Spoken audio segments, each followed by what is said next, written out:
passer la parole à l'orateur suivant, qui est le professeur Decker Vasdoué du Conservatoire national des arts et métiers, qui va vous parler du fonctionnement de la santé en France et de son financement. Merci, Monsieur le Président, mon général, Mesdames, Messieurs, chers amis, bonjour. Voilà, je suis ravi d'être là. Vous savez, Churchill disait « Méfiez-vous des jeunes, ils vieillissent ». Et donc, je vais vous parler du système de santé en réfléchissant à ce que allez vous dire. J'aurais pu vous ennuyer en vous décrivant toute une série d'institutions. J'ai choisi de vous raconter l'histoire de constitution du système de santé. Vous allez voir, on n'y comprend rien si on n'a pas un peu compris d'où cela venait. Sachant que derrière cette histoire à la fois institutionnelle et financière, il y a il n'y avait pas de diapo, hein. Il y a deux éléments tout à fait centraux. Le premier est l'histoire scientifique mondiale. Donc, n'oubliez pas que donc il y a une interaction entre l'histoire scientifique mondiale, l'histoire institutionnelle française et bien entendu l'économie française. Donc, mais je vais vous dire un mot de ma passion pour l'histoire des sciences en général, l'histoire des sciences médicales en particulier. C'est assez simple le mouvement dans lequel vous êtes. Vous savez que maintenant, il y a chaque année 700 000 articles médicaux publiés dans des revues à comité de lecture, que les médecins sont supposés les avoir lus, ces 700 000 articles médicaux, puisque la déontologie médicale prétend que vous devez soigner vos patients en ayant connaissance des savoirs du moment. Et cette évolution mondiale conduit une double division du travail. Donc vous avez la division du travail à l'intérieur de la spécialité médicale, c'est-à-dire ça s'appelle la spécialisation. En 1945, il y avait 12 spécialités. Aujourd'hui, les facultés de médecine en reconnaissent 58. Aux États-Unis, il y en a 220. En réalité, il y en a plutôt 150 en France. Bon, vous savez qu'à l'intérieur de l'orthopédie, traumatologie, il y a des spécialistes de la main, du genou, du rachis, etc. En cardio, c'est pareil. Il y a 11 sous-spécialités. À la Pitié, il y a un service de neurocancérologie, une spécialité qui n'existe pas. Et quand vous lui envoyez un patient, il vous dit « Ah, moi, je m'intéresse aux tumeurs primaires et les tumeurs secondaires, c'est pas vraiment mon truc. » Alors, c'est la réalité tout ça. Donc, et vous savez que dans certaines spécialités maintenant, et il y a un de vos collègues urologues d'ailleurs qui est revenu en France pour cette raison-là, alors qu'il était dans une très grande institution new-yorkaise, certains chirurgiens ne font plus qu'une opération. Une.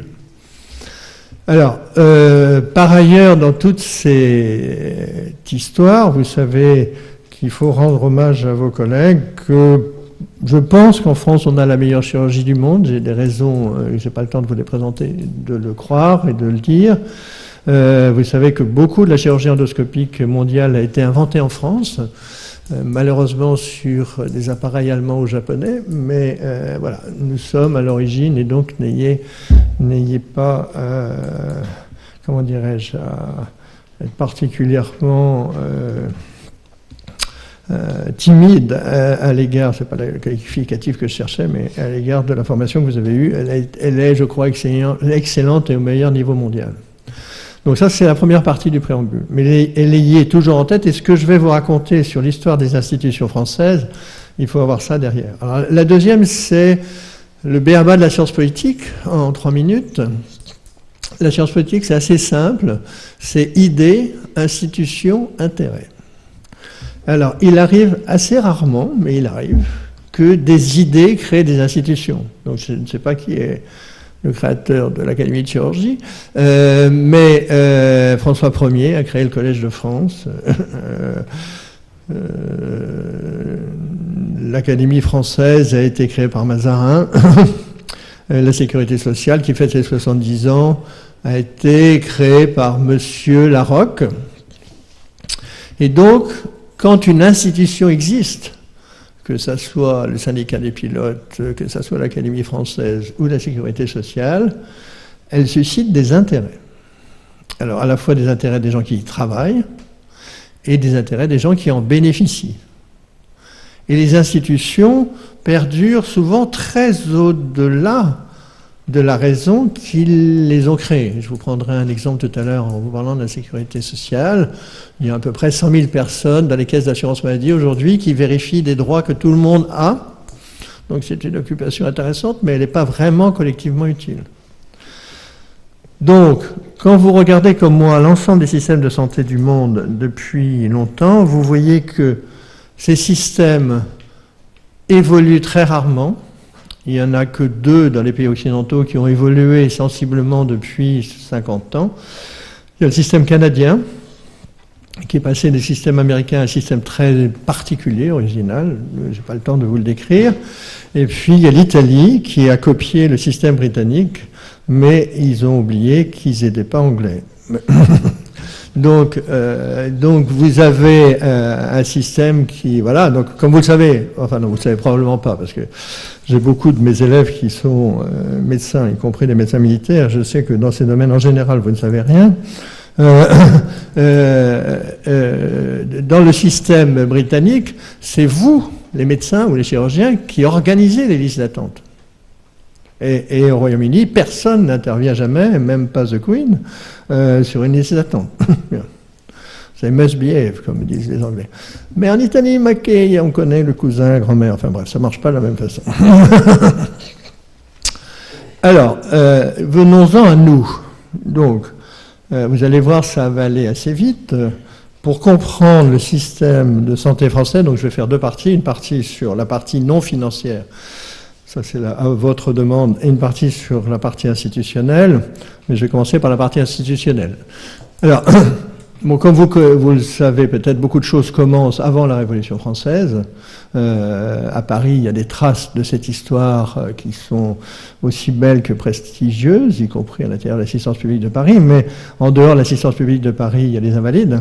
Donc Louis XIV voulait, en créant les Invalides, montrer la puissance du royaume et qu'il assurait auprès de ses soldats le service après-vente. L'hôpital Saint-Louis, il faut que vous ayez une idée de ce que ça peut être. Hein. C'était hors les murs, parce que les murs de Paris passaient par les grands boulevards à l'époque. Donc c'était hors les murs. Pour les pestiférés. Donc c'est l'équivalent aujourd'hui des immigrés de la Sonacotra. Hein. En gros, c'est ça, quoi. Donc, et vous voyez que pour ça, ils prenaient les meilleurs architectes et créaient des institutions tout à fait remarquables. Alors, après la Révolution, donc comme vous le savez, la Révolution française se manifeste par 2 phénomènes. Donc le premier, c'est la suppression des privilèges des aristos, ce que je regrette amèrement. Et puis l'autre, c'est la suppression des privilèges des corporations. Mais vous savez que nous sommes encore un pays très très corporatiste. Et quand vous regardez l'organisation de l'hôpital, vous voyez que ce qui compte vraiment à l'hôpital, ce sont les corporations. Et pas seulement la corporation médicale. Je visitais il y a longtemps l'hôpital Bichat, pas longtemps après son ouverture, parce que c'est moi qui ai ouvert Bichat il y a longtemps maintenant, 78, mais j'allais voir un de vos collègues. Je lui ai dit, tu as remarqué qu'il y avait en bas, il y avait une grève, et il m'a dit, oui, j'aime bien qu'il y ait des grèves à l'hôpital parce qu'on sait où ils sont. Il parlait des ouvriers. Bien. Donc, je vais aller assez rapidement sur l'histoire du 19e. Donc, vous savez, création de l'internat. Il y a une loi très importante au 19e qui est la création de la psychiatrie. Donc la loi est une loi très particulière, mais ça c'est un peu loin de vous, donc je ne vais pas en parler. Et vous savez que Napoléon va créer des officiers de santé, et on va retrouver ça aujourd'hui aux États-Unis, puisque les medics, qui sont des paramédicaux, qui sont des Bac plus 5 aux États-Unis, en fait, ont eu le droit d'exercer dans le privé après la guerre de Corée, parce que l'armée américaine les avait formés. Et donc je pense qu'une des choses que vous verrez, c'est qu'entre la profession des infirmières et vous, des Bac plus 12 ou 13, il y aura des Bac plus 5, alors peut-être pas tellement en chirurgie, plus en médecine, et ça j'en suis absolument persuadé. Alors, il y a eu des bagarres au 19e, et notamment la reconnaissance du monopole de la profession médicale et la fin des officiers de santé.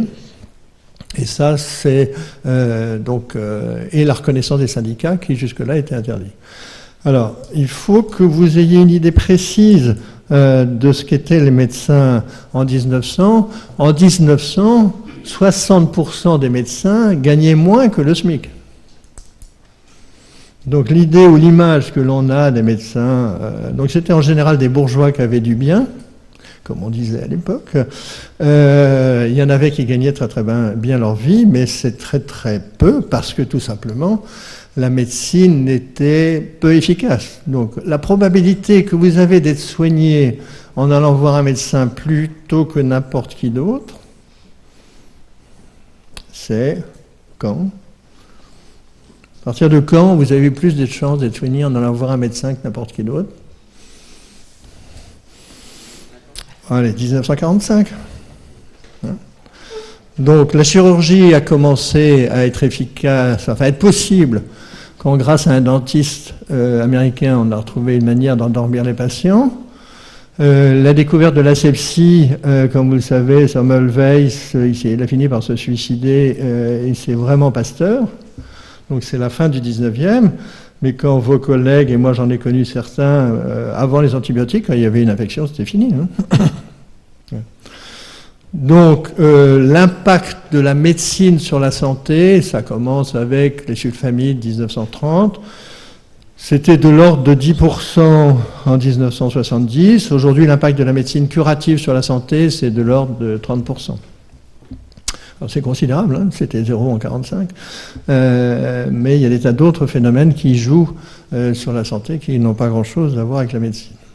Mais enfin, revenons donc au début du XXe siècle, et je vais m'arrêter, en regardant la pendule, je vais m'arrêter en 1925, parce que vous allez devenir, vous, des médecins libéraux, et tout va se jouer entre 1925 et 1930.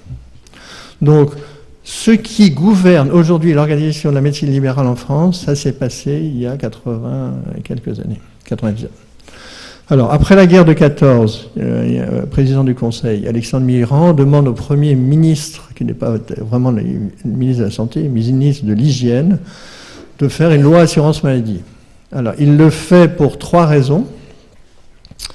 Nous avons, comme vous le savez, 1 500 000 personnes d'hommes qui sont morts à la guerre de 14, mais donc beaucoup de blessés de guerre, beaucoup d'orphelins, de veuves de guerre.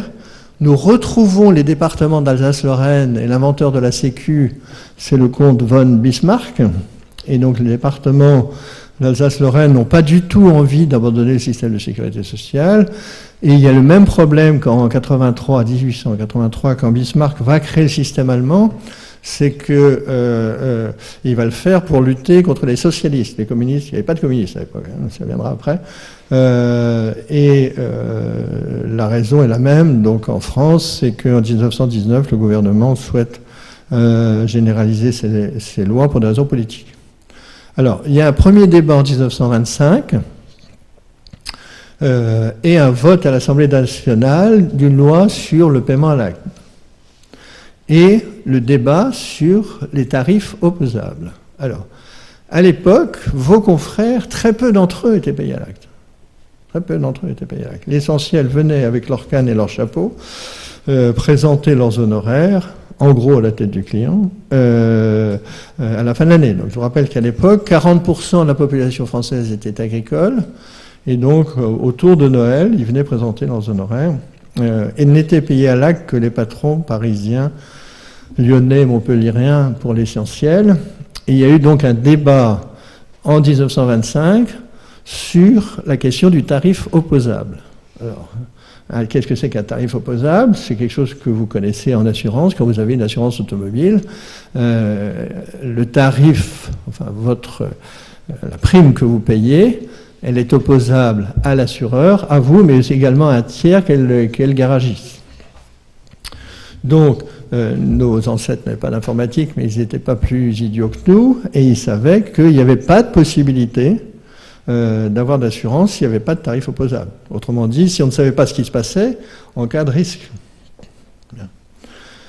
Alors, en 1926, les patrons parisiens, etc., créent ou inventent les principes de la médecine libérale, donc il n'est pas plus libéral que moi je suis pape, et même du point de vue économique, c'est pas du tout libéral, puisque la première condition de la médecine libérale, c'est la reconnaissance du monopole. Donc quand vous êtes économiste, il n'y a rien de moins libéral qu'un monopole. Mais enfin bref, je passe sur ce sujet.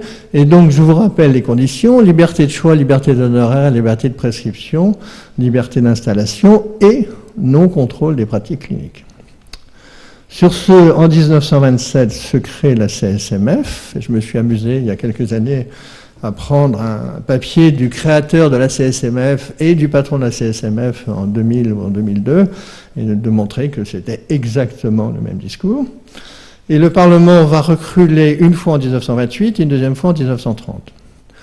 Parce qu'on crée en 1930 l'assurance maladie. Donc, la Sécu, elle n'est pas créée en 1945.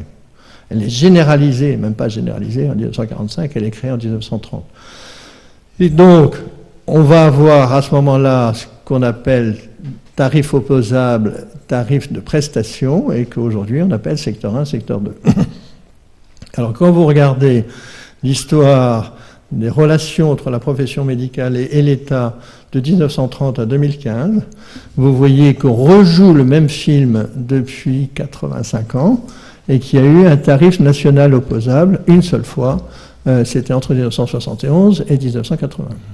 Donc quand Madame Touraine a voulu se lancer dans ce sujet, je me suis dit, la pauvre chérie, elle va se ramasser une baffe, et c'est ce qu'elle a eu, mais enfin bref, elle n'a pas bien compris que cette question était tout à fait centrale, et que la manière de l'aborder en expliquant aux médecins et aux chirurgiens libéraux, vous gagnez trop d'argent, ce qui n'est pas la meilleure manière de les aborder, et de dire aux autres qui étaient au secteur 1, vous n'allez pas en gagner plus non plus, bon, ils ont compris, et à mon avis, à ce moment-là, les ponts ont été coupés. Donc, vous voyez bien, on refait, en 2015, le débat de 1930. À mon avis, ça ne durera pas aussi longtemps que les impôts. Et notamment vous aurez à renégocier, j'en reparlerai tout à l'heure si j'ai un peu de temps, ce qui va se passer. Alors, le reste, ça va aller assez vite. Une date importante pour vous, 1941. 1941, donc pendant le gouvernement de Vichy, des gens qui n'étaient ni accidentés du travail, ni indigents, ni militaires, ont pu être admis à l'hôpital public. Donc des gens comme nous, on ne pouvait pas être admis à l'hôpital public avant 1941. C'est la raison pour laquelle il y a en France des cliniques privées. Donc la raison pour laquelle il y a en France des cliniques privées, c'est parce que les bourgeois, petits ou grands, ne pouvaient pas être admis à l'hôpital public. Et c'est la raison pour laquelle, quand les syndicats, et là je parle de la CGT, en 1945 vont participer à la création de la sécurité sociale, ça, dans la deuxième partie de ce que je dirai un mot de ça, ils vont souhaiter que leurs mandants puissent avoir accès aux mêmes établissements que les bourgeois, et historiquement, et Dominique, qui connaît ça mieux que moi, pourra confirmer ça. Pendant très longtemps, la classe politique de droite et de gauche a défendu l'hôpital public, et l'assurance maladie, donc les syndicats et le patronat, ont défendu les cliniques privées, qui par ailleurs sont moins chères. En gros, c'est de l'ordre de 30%, enfin, je ne sais pas comment on compte. Bien. Et qui, comme vous le savez, mais Dominique vous le dira, font plus de 50% de la chirurgie, plus de 60% de la cancérologie. Ça se fait en France dans le privé. Alors, 58, la réforme de Bray, le grand-père, Robert. Cette réforme, elle est préparée en 56 par quelqu'un de tout à fait remarquable qui était au cabinet de Mendès France, qui a tout bien fait dans sa vie. C'est un grand résistant, un bel homme, un antiquaire, un prix Nobel de médecine. Je veux parler de Jean Dossé, découvreur des groupes HLA. Et donc Jean Dossé, le Mendès France, ça durera 7 mois, mais il va réunir à Caen vos confrères pour imaginer une réforme du système de santé. Et quand De Gaulle va prendre le pouvoir en 58, il va rechercher le patron de Montréac et ils vont voir donc Robert Debré. Et donc c'est la réforme de 58 sous laquelle vit toujours les CHU. Alors la meilleure critique de la réforme de Debré, c'est Debré lui-même qui l'a faite. dans une conférence qu'il a présentée à l'école de Rennes en 72. Et en gros, il dit, si vous voulez, la réforme que j'ai faite, d'abord ne donne pas suffisamment d'accès aux praticiens de ville, mais par ailleurs fait une hypothèse fausse, c'est que l'ensemble pratique hospitalière, recherche, enseignement sont des cercles concentriques. Alors qu'il y a une couverture entre ces trois ensembles, la réponse est oui. Mais moi, avec beaucoup d'autres, depuis très longtemps, on dit que les CHU pourraient avoir des mono-appartenants. Alors aujourd'hui, ça s'appelle les PH. Mais ils pourraient avoir aussi des bi-appartenants, universitaires praticiens, et des tri-appartenants, donc chercheurs, mais on pourrait aussi avoir uniquement des chercheurs universitaires. Bien. Et donc une indépendance locale. Alors, 58, donc c'est la création des CHU, c'est la création du temps plein à l'hôpital public, et c'est en fait, à part le secteur privé, une coupure forte entre l'hôpital et la médecine libérale. Alors, de 70 à 2015, je vais vous résumer ça en quelques phrases avant de passer à la deuxième partie, qui est la partie financière, puis vous laisser les questions sur l'ensemble. Churchill, en 1939, disait en Angleterre, tout est permis, sauf qu'on s'est interdit. En Allemagne, tout est interdit, sauf qu'on s'est permis. En France, tout est permis, même quand c'est interdit. Et en Russie, tout est interdit, même quand c'est permis. Alors, si je vous raconte ça, c'est parce que nous sommes passés de l'Angleterre à la Russie. C'est-à-dire que en 1970, les établissements avaient pas mal de liberté, et en gros, les droits des cliniques privées étaient un droit assez proche du droit des permis de construire, c'est-à-dire quand c'est pas interdit, c'est autorisé. Et vous allez voir, de 70 à 2015, l'emprise de l'État va être de plus en plus grande, et aujourd'hui, les établissements privés dans lesquels vous allez travailler sont des établissements qui sont très très contraints. Bien entendu, pas d'autorisation de lit, pas d'autorisation d'équipements lourds, et autrefois, on définissait ça à l'intérieur d'une spécialité comme la médecine, mais, ou la chirurgie, mais aujourd'hui on définit le type d'activité à l'intérieur de la médecine ou à l'intérieur de la chirurgie. Alors, quand Sarkozy, en 2009, a dit il faut un chef à l'hôpital, je pense qu'il avait raison. Mais le problème, c'est qu'il s'est choisi comme chef. Alors, je ne veux pas une critique à l'égard du président Sarkozy, mais nous avons un système très très centralisé entre le président de la République, le ministre de la Santé, les ARS, les directeurs d'hôpitaux. Et donc, on a un système très très particulier dans le monde. Et quand vous expliquez à un Américain que le chirurgien viscéral ou l'orthopédiste de l'hôpital d'Avignon est nommé par un bureau à Paris, les types vous disent « ça marche votre truc ?» J'ai dit « oui, mais c'est très cher ». Bien. Donc on a un système très très centralisé dans lequel l'État rentre dans la gestion hospitalière. Alors, pour d'entre vous que ça amuse, j'ai écrit un petit que sais-je qui s'appelle « L'hôpital ». Et vous verrez qu'un que sais-je physiologique. Et pour ceux que ça amuse, j'ai écrit un livre l'année dernière qui s'appelle « Le revenu des professions de santé » où on parle justement beaucoup du débat mondial sur les... Il n'y a que 3 manières de payer les médecins. Hein. Il y a l'acte, mais la question c'est qu'est-ce que c'est que l'acte ?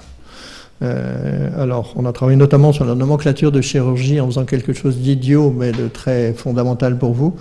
Quand vous prenez la durée d'une opération, le tarif de l'assurance maladie, et que vous faites la division, vous avez le prix de la minute de chirurgien. Et selon l'acte, dans la nomenclature actuelle, le prix de la minute de chirurgien, vous êtes assis, varie de 1 à 25, 2500 fois. C'est fou. Donc ça veut dire qu'ils ne s'en servent pas, en fait, bon, en français, dans le texte. Donc quand j'entendais juste avant, tout à l'heure, que effectivement vous allez commencer à regarder les nomenclatures, la réponse est oui, c'est central. Et la NGAP, la nomenclature générale des actes professionnels, qui s'appelle aujourd'hui la CCAM, dont je suis à l'origine de la moitié, puisque moi j'ai créé la CDAM quand j'étais le directeur des hôpitaux, la CCAM est tout à fait centrale. Qu'est-ce que c'est qu'un acte, comment on le valorise, comment on en rentre, comment on en sort, comment, etc., etc. Bien, alors, pour terminer sur ce sujet, nous avons un système cher. Nous sommes le 2e ou le 3e pays au monde en pourcentage de la richesse consacrée à la santé. 245 milliards d'euros de dépenses de santé, 186 milliards d'euros de dépenses d'assurance maladie. C'est en gros 3 fois l'impôt sur le revenu, hein, pour vous donner une ordre de grandeur. Donc c'est très très supérieur. Par exemple, le budget de l'éducation nationale, c'est 90 milliards d'euros. Donc c'est pas du tout les mêmes ordres de grandeur. La défense nationale, c'est 2% du PIB, ça doit être autour de 40 milliards. Donc oui, c'est pas... Et nous, on est autour de 240 milliards. Qui choisit toujours le plus cher? L'hôpital plus que la ville. Il y a en France 2600 hôpitaux, il y en a 2000 en Allemagne, et 640 au Royaume-Uni, et en Suède, l'équivalent serait 300. Donc je pense qu'on pourrait très bien vivre en France avec 1500 hôpitaux. Donc l'hôpital plus que la ville, les spécialistes plus que les généralistes. Aujourd'hui, le nombre de généralistes se décroît très très vite, puisqu'on va être à moins de 40%, et je vous jure que ça va changer les choses. Les médecins plus que les infirmières, donc on a en France à peu près 3 infirmières par médecin, un peu moins même, ça dépend comment on compte, 2,5, 3, alors que dans les pays anglo-saxons c'est 4, et par ailleurs on prescrit beaucoup. C'est-à-dire, si on prescrivait comme les Luxembourgeois, les Danois ou les Norvégiens, on ferait par habitant de l'ordre de 250 € d'économie. Donc, vous multipliez pas par 66 millions, ça fait donc quelque chose qui est de l'ordre de 16 à 17 milliards d'euros, alors que le déficit de l'assurance maladie est de l'ordre de 8 milliards. Mais on assiste aujourd'hui à une très très grande continuité, en fait, hein, entre des gouvernements. Donc, la différence entre Madame Bachelot et Madame Touraine est minime, et que vous voyez que ce gouvernement, je vais m'arrêter là-dessus, même à mon avis une politique intenable, qui est la politique du rabot, c'est-à-dire que vous avez un taux directeur qui est le même partout, et ma conviction, et c'est la transition avec la suite, ma conviction c'est que ce n'est pas tenable. Alors, je termine en vous disant quelques mots du financement. Alors là, il y a 5 mots qu'il est important que vous ayez en tête, et vous allez voir que ce n'est pas les mêmes. Charité, assistance, assurance, sécurité, protection. Alors avant la Révolution, comme vous le savez, les hôpitaux étaient tenus par les institutions religieuses, et il y en aura encore qui créeront des hôpitaux au XIXe siècle. Hein. Donc Saint-Joseph, donc les 3 grandes religions de l'époque, hein, catholique, protestante, juive, ont créé des institutions hospitalières au XIXe. Donc à Paris, les diaconesses, c'est les protestants, la Fondation Rothschild, ce sont les juifs, Saint-Joseph, c'est les catholiques, en gros. Alors, on va passer de la charité à l'assistance, et l'assistance publique, c'est en gros une charité laïque, on ne va pas trop discuter de ça, laissée à l'intention des communes, parce que après la Révolution française, quand on recréera des hôpitaux, on les passera des institutions religieuses aux institutions communales. Et ça sera très très hétérogène en fait.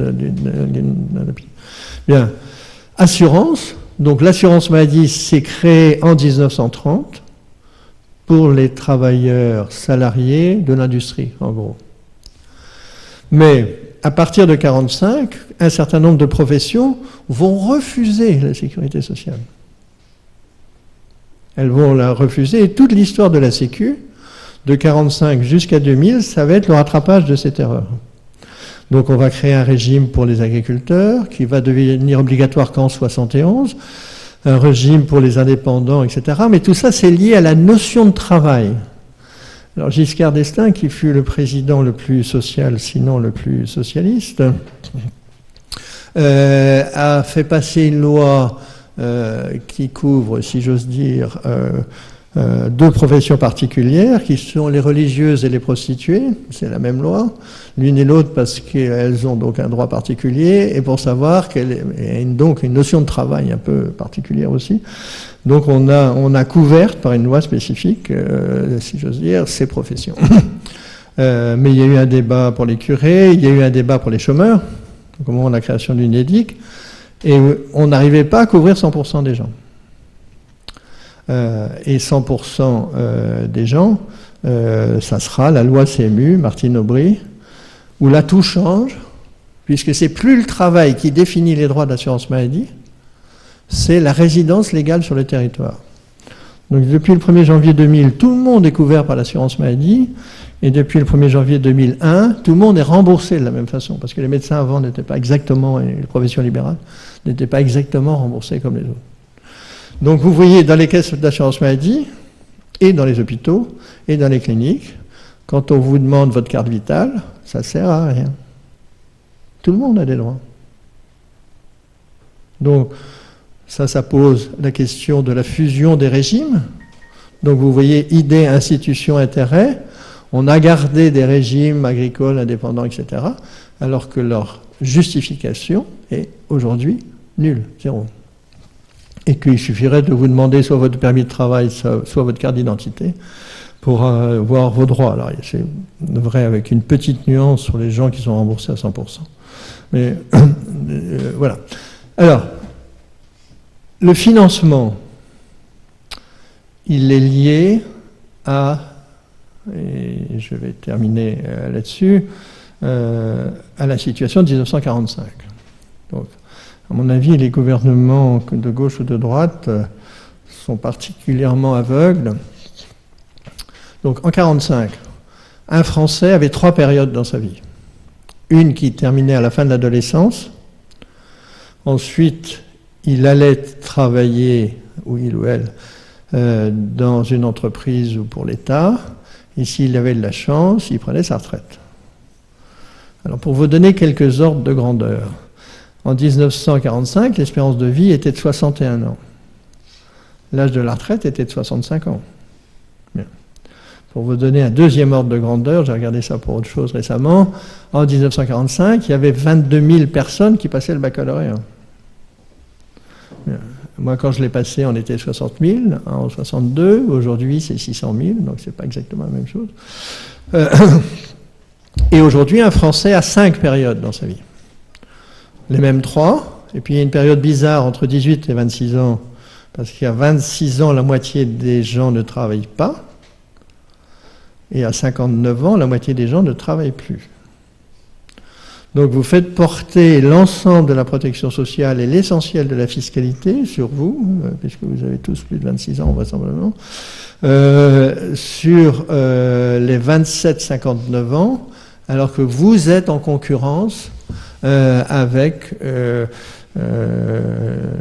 des autres pays, à commencer par l'Allemagne, et tous les problèmes que ça pose. Alors, aujourd'hui, la protection sociale, c'était lié à la notion de salaire différé, défendue par le syndicat Force ouvrière, et vous et moi, on était tous potentiellement bénéficiaires de la protection sociale.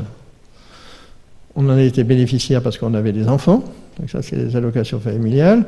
On a été bénéficiaires parce qu'on pouvait prendre sa retraite, et on a été bénéficiaires parce qu'on pouvait être malade. Et donc on est passé d'un système d'assurance sociale à un système de protection sociale qui est en fait philosophiquement différent, parce que nous finançons par la CMU, par le RSA, etc., des gens qui ne sont pas nous et dont nous ne serons pas donc nécessairement bénéficiaires. Donc, si vous voulez, le passage de l'assurance sociale à la protection sociale, c'est une rupture. Et il y a quelque chose qui s'est passé l'année dernière que moi je trouve assez grave, c'est que les allocations familiales sont doublement proportionnelles aux revenus. Donc, les gens cotisent plus quand on gagne plus, ça c'est normal, mais la solidarité des allocations familiales n'était pas entre les riches et les pauvres, c'était entre ceux qui avaient des enfants et ceux qui n'avaient pas d'enfants.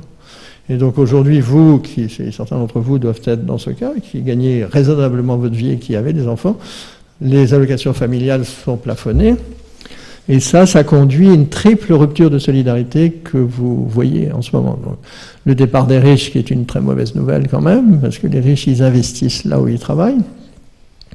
le départ, la croissance très élevée du travail au noir, et puis le départ des jeunes. Alors, je vais juste dire un mot des jeunes médecins et m'arrêter là-dessus. À HEC cette année, 85% des diplômés d'HEC veulent travailler à l'étranger. Alors, en ce qui vous concerne, vous avez échappé à ça. Je parle des jeunes médecins français, pas tous, mais il se trouve qu'il y a combien de temps 8 ans, 9 ans, j'ai audité pour le CDE, le système de santé irlandais, et je me suis aperçu que vos collègues chirurgiens, vous allez être étonnés, gagnaient en moyenne 700 000 € par an. Alors je me suis dit, comment se fait-ce? En moyenne, hein. Alors, ils gagnaient en gros 350 000 € pour 32 heures dans le public, et ensuite ils pouvaient travailler dans le privé. Bon. Sachant que le système irlandais est assez rustique quand même, hein. Donc il n'y a pas de SAMU, il n'y a pas de SMUR, comment vous allez à l'hôpital quand vous pouvez, une pièce qui était 3 fois grande comme ça, il y avait quelqu'un qui était en train d'être dialysé, une autre endoscopée, enfin bref, donc bon, c'est assez rustique, hein.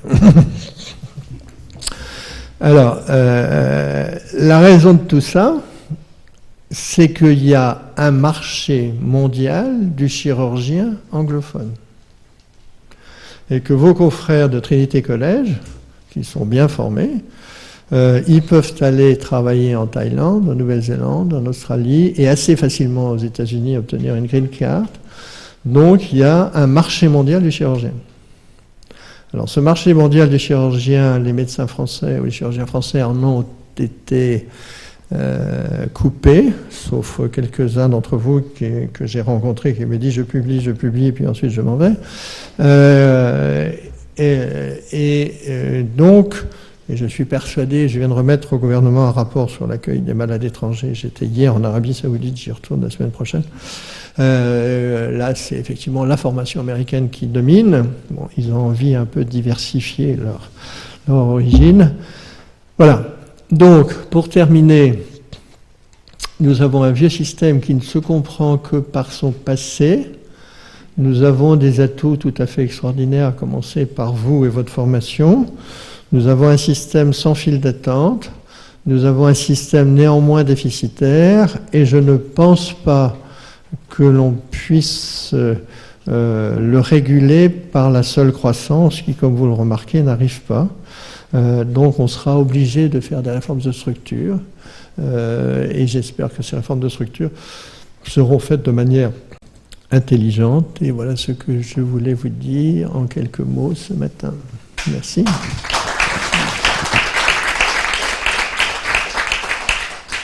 Très bien, merci Monsieur de Carvalho pour cet exposé qui nous a amené un éclairage un peu nouveau par rapport aux idées qu'on se fait. Je pense qu'il y a de nombreuses questions, mais en tout premier lieu, je vais simplement compléter votre connaissance de l'Académie nationale de chirurgie pour vous dire qu'elle a été créée par Louis XV en 1731 en hommage de cette profession qui avait soulagé les douleurs de son arrière-grand-père, Louis XIV, qui était atteint d'un abcès anal. Voilà pour les précisions. Alors là, on n'est pas dans les locaux historiques, nous sommes entourés par nos locaux historiques qui sont derrière, c'est l'amphi Saint-Côme avec le corps de bâtiment qui pour l'instant est occupé par la Sorbonne et qu'on espère récupérer dans les années à venir, et puis la faculté de médecine au 19 de la rue, qui, elle, a été le siège de l'Académie de chirurgie avant la Révolution, quand elle a été inaugurée par Louis XVI, construction débutée de ce grand amphithéâtre en 1970 à peu près, et inaugurée en 1974, 5 ans de fonctionnement donc pour ce grand amphithéâtre. Voilà pour les précisions. Maintenant, j'ouvre la discussion à cet excellent exposé. Allez-y. Il y a des questions? Alors, je vais dire un deuxième mot pour dire qu'on est ravis d'accueillir la représentante du Conseil national des jeunes chirurgiens. Le Conseil national des jeunes chirurgiens, comme vous l'avez vu sur le programme, est un partenaire de l'organisation de ces journées, et c'est Alizé Porto de Marseille qui est là et qui le représente. Deuxième point, c'est que c'est important de vous présenter, de bien parler dans le micro, parce que cette séance est filmée en continu sur la journée et demie d'aujourd'hui et de demain matin, et qu'elle sera accessible dans les heures qui suivront le dernier exposé sur le site de l'Académie de chirurgie. Le site de l'Académie de chirurgie, il est accessible sans code, sans mot de passe, en allant simplement sur le site Académie nationale de chirurgie, et vous aurez la séance qui apparaîtra. Oui, en regardant mes notes, j'ai oublié de vous dire juste un mot rapide sur la question du tiers payant généralisé ou pas. Alors, juste en 2 mots, hein, pour comprendre ça, c'est que quand on a créé l'assurance maladie, on pensait que c'était une assurance. Et il n'y a pas d'assurance sans franchise. C'est-à-dire quand vous avez votre voiture, s'il y a un accident, vous avez en général une franchise qui est le plus souvent de 200 €. Et donc on a un système très très particulier en France qui date donc de 1930, où on a une franchise sur tous les actes. Donc une franchise sur les consultations, une franchise, et on appelle ça le tiers payant. Et il se trouve que ceci n'a pas beaucoup de sens, et comme vous le savez, toute l'histoire a été de couvrir ça par des assurances complémentaires ou d'exenter certains patients en les remboursant à 100%. Donc ce sont les affections de longue durée qui représentent 70% de l'assurance maladie. Là-dessus, c'est rajouté la CMU, et puis enfin les lois et les débats récents. Bien, mon opinion sur ce sujet, c'est que c'est un sujet très marginal, si ce n'est qu'à partir du moment où les assurances complémentaires vont être obligatoires et que l'assurance maladie est généralisée, il y aura quelqu'un qui aura un jour l'idée de dire tout ça c'est très bien, on fusionne. Donc voilà. Mais ça c'est pas pour demain, c'est pour après-demain. Et en attendant, c'est pas pour moi du tout le sujet central. Hein. Le sujet central, il y en a 2 en politique de santé. Le premier, c'est le déficit. Donc il faut arrêter, et surtout quand on dit être de gauche, cette rupture de solidarité entre nous et les générations futures. Et la deuxième chose, c'est que le problème, c'est pas l'inégalité de l'accès aux soins, c'est pas vrai. Les problèmes d'accès aux soins, ça existe pour les soins dentaires et pour l'optique, mais ça n'existe pas pour les consultations, quand vous regardez vraiment les sondages. En revanche, ce qui existe, c'est pas l'inégalité aux soins, c'est l'inégalité des soins. C'est-à-dire que selon l'endroit où vous êtes hospitalisé, etc., c'est pas du tout la même chose. Et donc, si vous êtes un clochard, vous cassez la figure pas loin d'ici, devant Necker, vous avez les meilleurs soins du monde. Hein. Bien, je ne citerai pas les autres villes auxquelles je pense pour des soins de moins bonne qualité, mais voilà, il en existe. Bon, des commentaires, des réactions. Xavier Martin de Lyon. Donc j'aimerais avoir quelques réflexions. Vous avez embrayé sur le sujet, sur la répartition des soins dans le territoire. Est-ce que c'est pertinent d'avoir des hôpitaux dans les petites villes ou dans les villes moyennes? Et si c'est pertinent, comment est-ce qu'on peut arriver à attirer nos généralistes, nos chirurgiens, nos spécialistes Non, là, généralistes sûrement, non. Si vous voulez, donc en France, nous avons 2600 hôpitaux. Même ce chiffre-là n'est pas aussi facile à sortir que ça.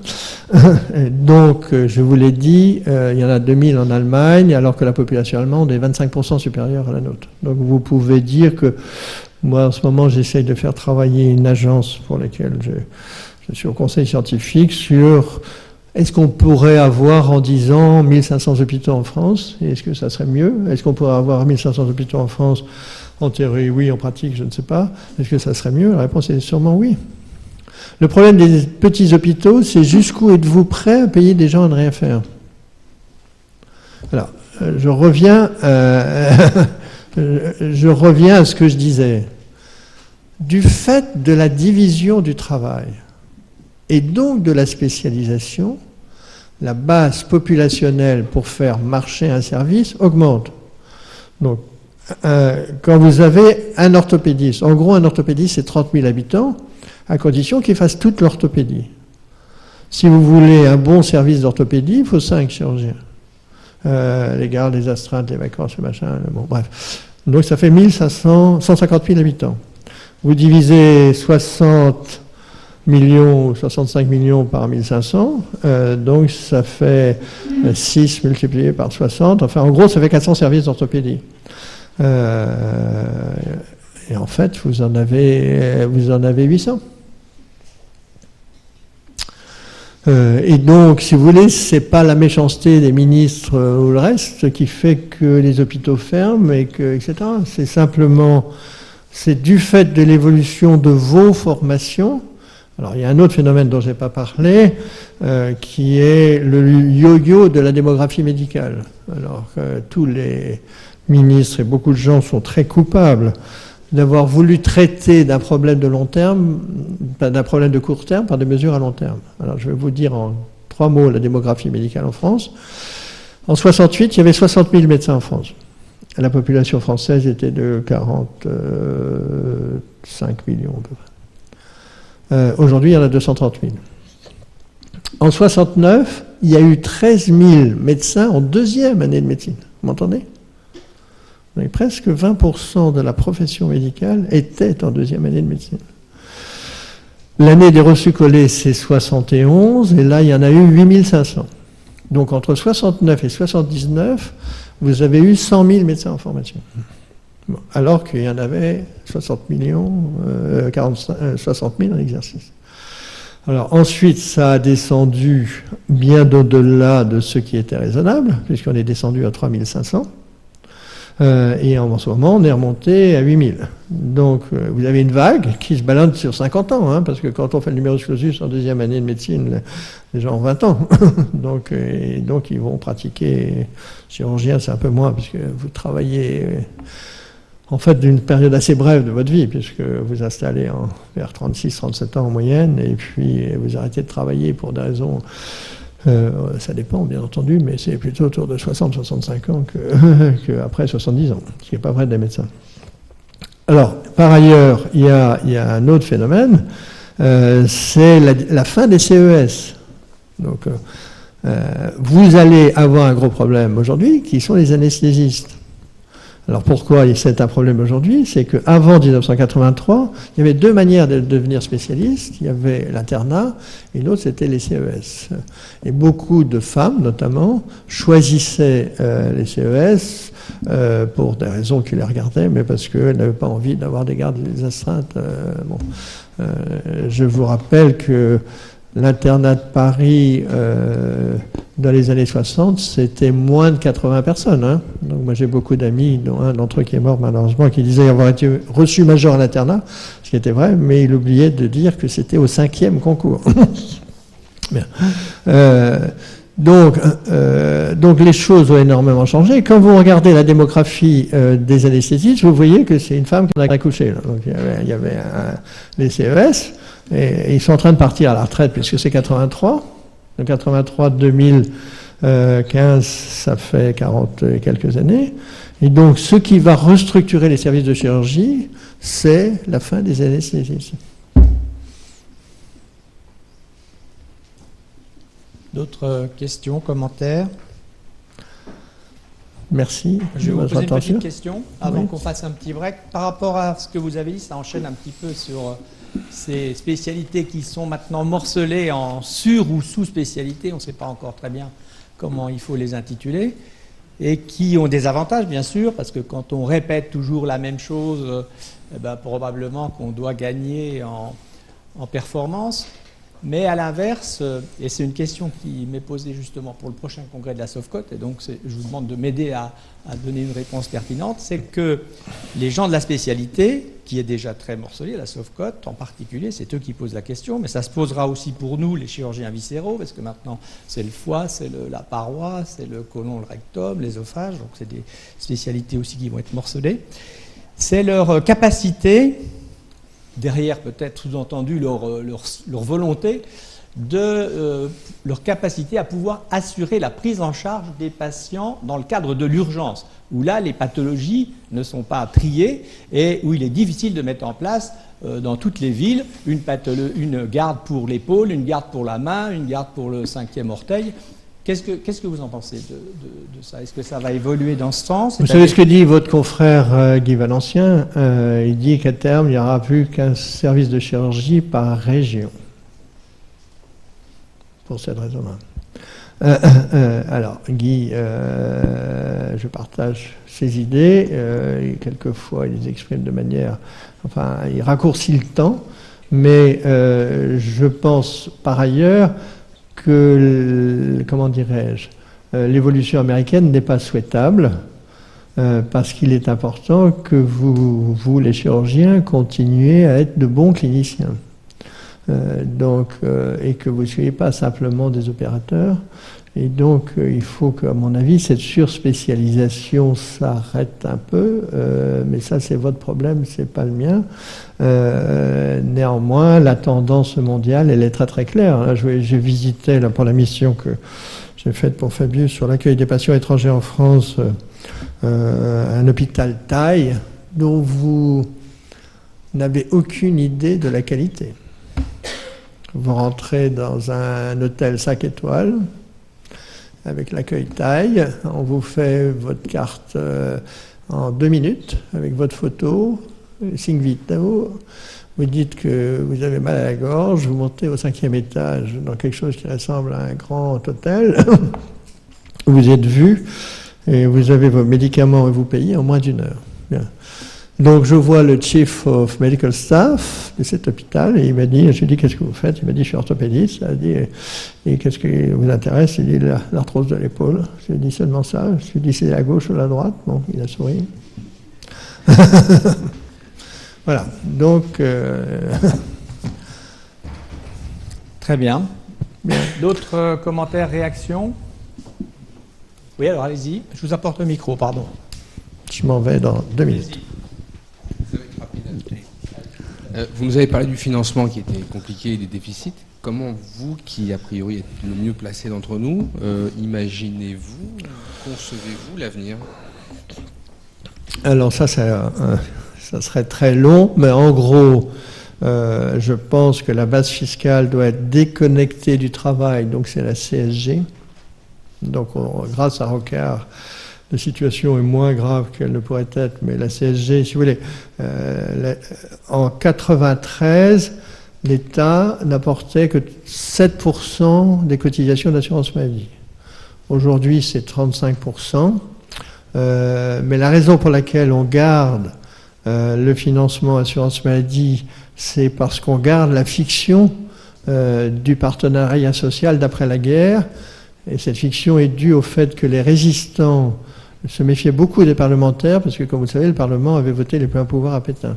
Donc, une des idées de la protection sociale après la guerre, c'est d'avoir un partenariat social et une classe politique. Bon, en gros, ça n'a pas marché, mais personne ne veut encore le reconnaître. Donc, la première idée, c'est de changer la base de financement et la dissocier du travail et l'amener seulement sur la résidence. La deuxième chose, vous m'avez entendu, c'est de faire des économies de structure, donc en ayant un système de structure beaucoup moins pléthorique qu'aujourd'hui. Et la troisième, et je vais prononcer un mot terrible en partant, qui va me faire des copains parmi vous, mais c'est de contrôler les pratiques cliniques. C'est plus possible, si vous voulez. Alors là, la loi Touraine, et si elle m'écoute, Marisol, je vous dis bonjour. La loi Touraine sur l'accès aux données de santé, c'est les chars italiens. Alors vous êtes trop jeune pour vous souvenir de la définition qu'on donnait des chars italiens après la guerre, mais c'était 4 vitesses et une marche avant. La loi, et notamment l'accessibilité aux données de santé, c'est une régression, puisque les données du PMSI, à l'origine de laquelle je suis, ne seront plus accessibles hôpital par hôpital, clinique par clinique. Il y aura simplement une énorme base de données nationale. Non, tout ça est terrible. Alors qu'aujourd'hui, et je termine sur ce chiffre, il y a 14 millions d'ordonnances qui ont plus de 10 médicaments. Or, l'interaction, c'est le factoriel du nombre. Hein. Donc 10, c'est 3 millions et quelques. Hein. 1 par 2, par 3, par 4. Donc voilà. 11, c'est 30, presque 40 millions, etc. Bien. Ce qui est incroyable, c'est que les grand-mères survivent. Mais enfin, elles survivent parce qu'en général, elles mettent les médicaments aux toilettes. Donc, j'ai un de mes copains anglais sur les essais en double aveugle, et je termine sur cet humour britannique, mais néanmoins réel. Donc, dans un essai à double aveugle, dans un service, il y a une dame anglaise qui dit au chef de service, « Mais docteur, j'ai pas les mêmes médicaments que ma voisine. » Alors, le prof de médecine qui était à Cambridge, un de mes copains, me dit, « Mais comment vous savez ça ?» c'est les mêmes. Elle dit non, c'est pas les mêmes parce que elle, quand elle les met aux toilettes, ça flotte, moi, ça coule.